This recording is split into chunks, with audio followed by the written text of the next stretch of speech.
I had someone prepare a little medicine that could prove effective. Take it if you need to. In that case, let me relate the contents of the call we made to Alice after the incident occurred. That Dottore is a crafty one. He distracted the Hexenzirkel by creating a huge fuss at Tevat's borders.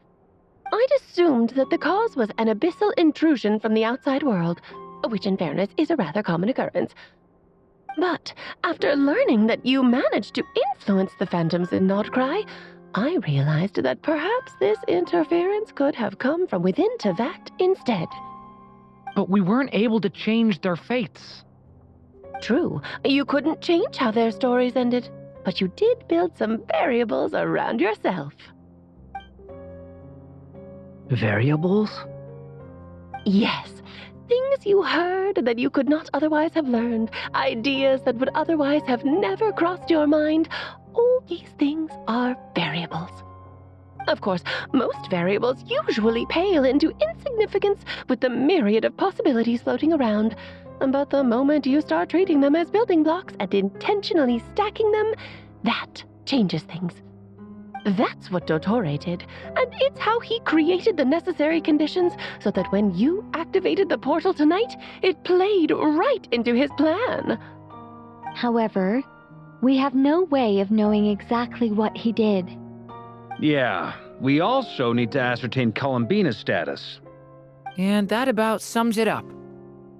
As I suspected, Dottore has disappeared completely. If it's any consolation, he wasn't able to control Columbina as he might have wished to. Oh no! What? She did what? All we saw was Dottore appeared and used some kind of power. The next thing we knew, he and Columbina were gone, and you were falling into the sea.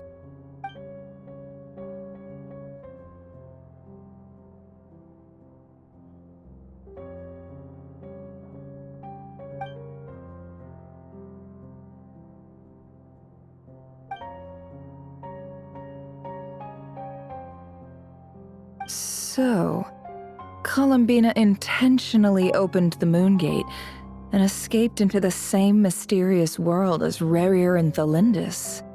Sounds like bad news.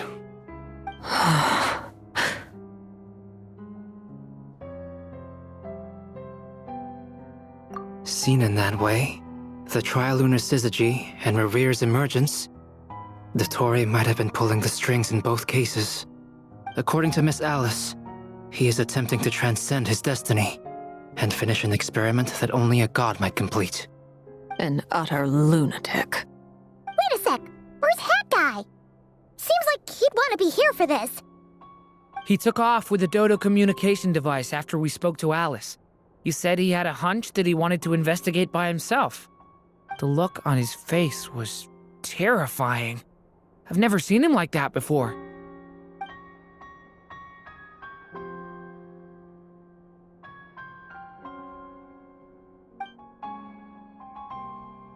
I'm back. Hat Guy! I went to look for the Hyperborean phantoms again. I think I've gotten to the bottom of it. I got them to talk to Nicole on the other end of the communications line. Turns out, the history they describe is different from how Nicole remembers it. Really? But how? Surely Nicole can't have been wrong. Because the phantoms are the ones who are deceived. They speak of a savior who appeared in their history. One who never should have existed. This savior promised to create a new moon within the false sky, and even bring back their moon goddesses.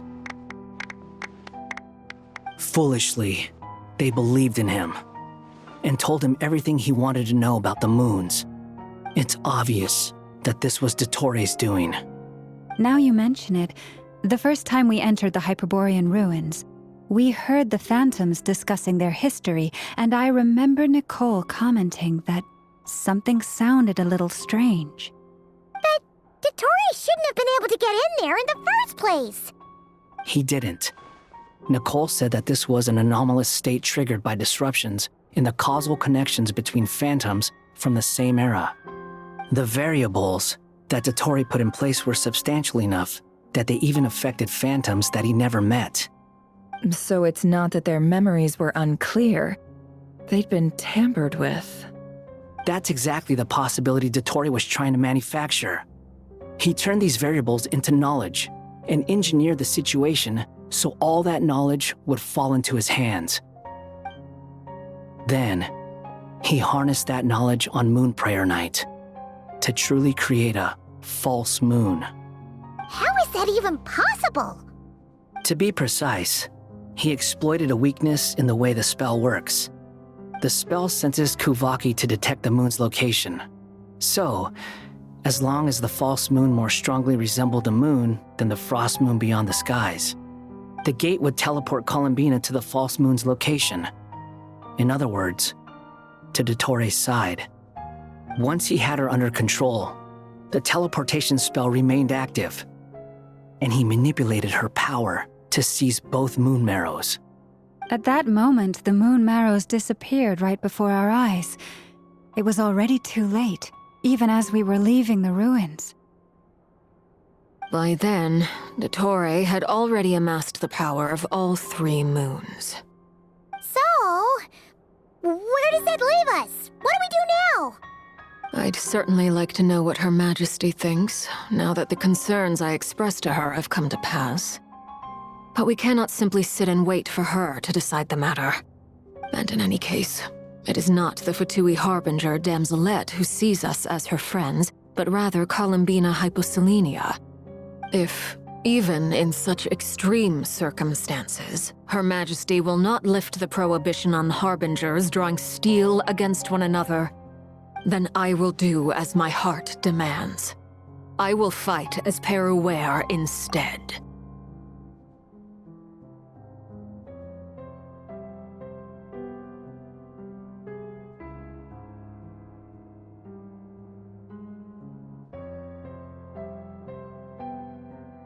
Oh, Arlecchino! Time is short, so I'll make the first move.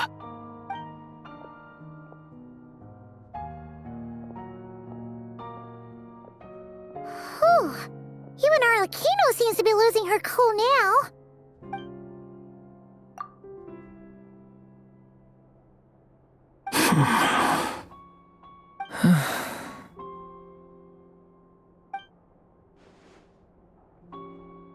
All right. Lose those dejected looks for a moment and let me get a word in. It looks bad, I won't lie. Very bad, in fact. So Dottore's pulled some real dirty tricks to gain the upper hand. For now. And yeah, it's to the point where even the mages say that his variables have affected destiny. I'm not so sure, though. Many have told me that Tevat's destiny is fixed, and that does appear to be the case. Well, what makes Dottore so sure he'll be the exception? And since he was able to stack these variables up, who's to say we can't do the same? You of all people should not be discouraged, traveler from afar. This isn't over yet. And you're not alone in that. Everyone here does, whether they've spoken thus far or not. But none of us are the type to sit back and wait for the sun to shine again. That's exactly how a knight should roll. If they knock you down, you get back up and get back in it. Don't forget, Honorary Knight, you're a legitimate member of Mondstadt too. Mark is right. This is far from over. Dottore's already way overdue a butt-kicking given his past shenanigans. And after this, he's earned himself a double dose. That's what I'm talking about. How's everyone else feeling? I'll use Kuvaki to investigate Columbina's whereabouts. I am not ready to give up either. Leave the intel gathering to me. Whatever happens within Nodcry's borders, when the Curatorium of Secrets wants to be in the know, we always find a way. Ano and I will do all we can to support you. We will attempt to reverse engineer Dottore's actions and seek a breakthrough that way. Alice and Nicole are busy dealing with an emergency at Tevat's borders, so they can't return just yet. but they're both very angry about this. They've asked Albedo and me to act on the Hexen Circle's behalf and do everything in our power to fight back against Dotori. Are you ready then? We're going to have to conduct a lot of research, even in the early stages. I'll do my best. As for me, I'm pretty familiar with Dotori's way of doing things, so I can try to predict his next move. I'll help with your investigation. Nice! Looks like we have our basic division of labor.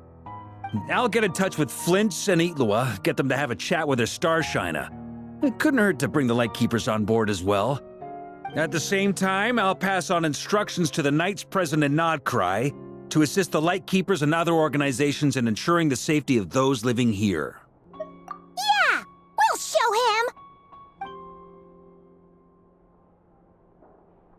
That's it then. Good luck, everyone.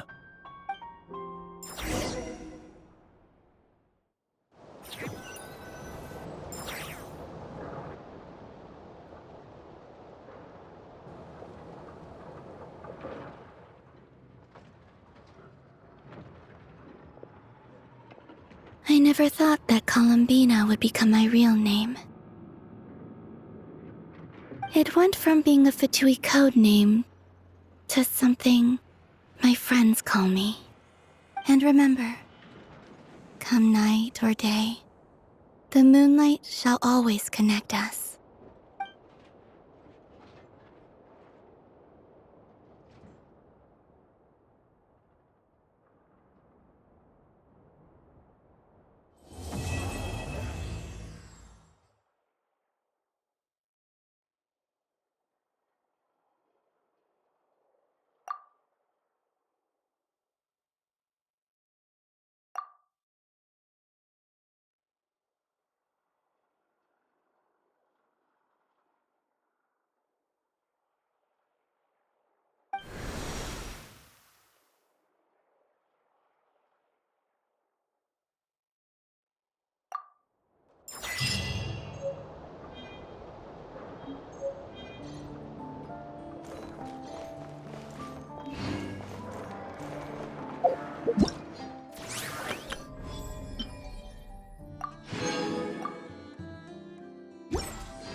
These bombs, so heavy.